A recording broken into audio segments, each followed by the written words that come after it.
বাংলাদেশের প্রতিরক্ষা ব্যবস্থায় শুরু হতে যাচ্ছে এক নতুন অধ্যায়। আকাশ, স্থল ও সমুদ্র তিন বাহিনীকেই আধুনিকায়নের লক্ষ্যে নেওয়া হয়েছে দীর্ঘমেয়াদী এক বিস্তৃত পরিকল্পনা। এটি বাস্তবায়িত হলে আগামী এক দশকে দেশের সামরিক সক্ষমতার চিত্রে বড় ধরনের পরিবর্তন দেখা যেতে পারে। এই পরিকল্পনার সম্ভাব্য ব্যয় ধরা হয়েছে প্রায় ৮৬,০০০ কোটি টাকা।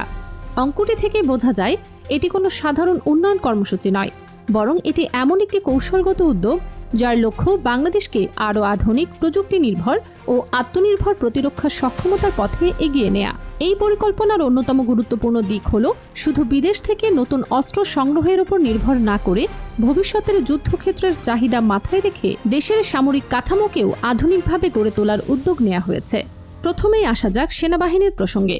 পরিকল্পনা অনুযায়ী বাহিনীতে যুক্ত হতে পারে অত্যাধুনিক ট্যাঙ্ক, সাঁজোয়া যুদ্ধযান, উন্নত আর্টিলারি ব্যবস্থা, রকেট সিস্টেম, ট্যাঙ্ক বিধ্বংসকারী ক্ষেপণাস্ত্র এবং স্বল্প ও মধ্যম পাল্লার আকাশ প্রতিরক্ষা ব্যবস্থা। এর ফলে স্থলযুদ্ধের সক্ষমতা বৃদ্ধির পাশাপাশি আকাশপথ থেকে আসা সম্ভাব্য হুমকি মোকাবেলার সক্ষমতাও উল্লেখযোগ্যভাবে বাড়তে পারে। বর্তমান সময়ের যুদ্ধ শুধু ভারী অস্ত্রের উপর নির্ভরশীল নয়, তথ্য, নজরদারি ও প্রযুক্তিও সমান গুরুত্বপূর্ণ ভূমিকা পালন করে। সেই বাস্তবতা বিবেচনায় সেনাবাহিনীতে যুক্ত করার পরিকল্পনা রয়েছে ইউএভি ড্রোন, কাউন্টার ড্রোন প্রযুক্তি এবং অত্যাধুনিক নজরদারি ব্যবস্থা। এর মাধ্যমে সীমান্তে পর্যবেক্ষণ, গোয়েন্দা তথ্য সংগ্রহ এবং বিভিন্ন সামরিক কার্যক্রম আরও দ্রুত, নির্ভুল ও কার্যকরভাবে পরিচালনা করা সম্ভব হতে পারে। একই সঙ্গে দীর্ঘস্থায়ী সংঘাতের সময় যাতে গোলাবারুদের ঘাটতি না দেখা যায় সে বিষয়েও বিশেষ গুরুত্ব দেওয়া হয়েছে। পরিকল্পনায় রয়েছে আর্টিলারির গোলা, MLRS রকেট, ট্যাঙ্কের গোলাবারুদ এবং এন্টি ট্যাঙ্ক গাইডেড মিসাইলের পর্যাপ্ত মজুত গড়ে তোলার উদ্যোগ।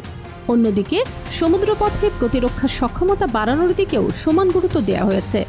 নৌবাহিনীতে আধুনিক frigate, corvette, offshore petrol vessel এবং নতুন সাবমেরিন যুক্ত করার পরিকল্পনা রয়েছে।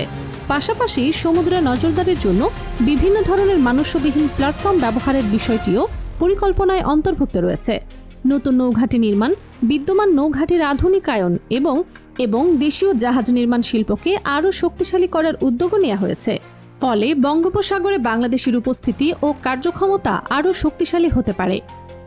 সবচেয়ে বেশি আলোচনায় রয়েছে বিমান বাহিনীর আধুনিকায়ন পরিকল্পনা।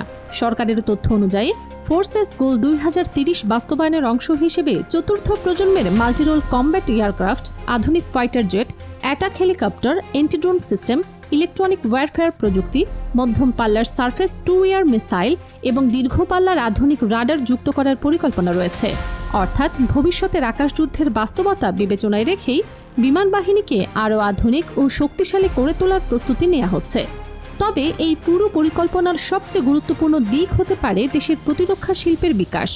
সরকারের লক্ষ্য ভবিষ্যতে শুধু বিদেশ থেকে অস্ত্র আমদানির উপর নির্ভর না করে দেশের ভেতরেই প্রয়োজনীয় সামরিক সরঞ্জাম উৎপাদনের সক্ষমতা গড়ে তোলা। এই উদ্দেশ্যে প্রণয়ন করা হচ্ছে মেড ইন বাংলাদেশ প্রতিরক্ষা শিল্পনীতি।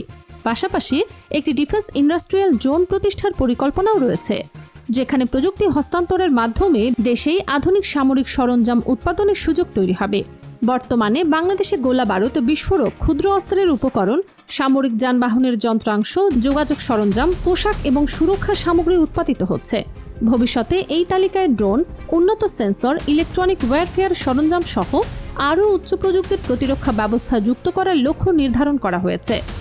এরই মধ্যে বগুড়ায় প্রযুক্তি হস্তান্তরের মাধ্যমে একটি ইউএভি ড্রোন উৎপাদনের কারখানা স্থাপনের কার্যক্রম শুরু হয়েছে বলে জানা গেছে। এটি সফলভাবে বাস্তবায়িত হলে দেশীয় প্রতিরক্ষা উৎপাদন সক্ষমতার ক্ষেত্রে একটি গুরুত্বপূর্ণ মাইলফলক হিসেবে বিবেচিত হতে পারে।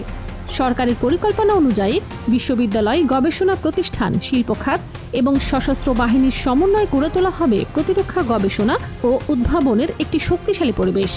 একই সঙ্গে দক্ষ প্রকৌশলী, বিজ্ঞানী এবং প্রযুক্তিবিদ তৈরির ওপরও বিশেষ গুরুত্ব দেওয়া হবে। সব মিলিয়ে আগামী 10 বছরের এই পরিকল্পনা শুধু নতুন অস্ত্র সংগ্রহের মধ্যেই সীমাবদ্ধ নয়, এটি বাংলাদেশের সামরিক সক্ষমতাকে প্রযুক্তি নির্ভর, আধুনিক এবং আত্মনির্ভর পর্যায়ে নিয়ে যাওয়ার একটি দীর্ঘমেয়াদী রূপরেখা। বিশ্লেষকদের মতে পরিকল্পনাগুলো সফলভাবে বাস্তবায়িত হলে দক্ষিণ এশিয়ার নিরাপত্তা পরিমণ্ডলে বাংলাদেশের অবস্থান আরও শক্তিশালী ও কার্যকর হয়ে উঠতে পারে।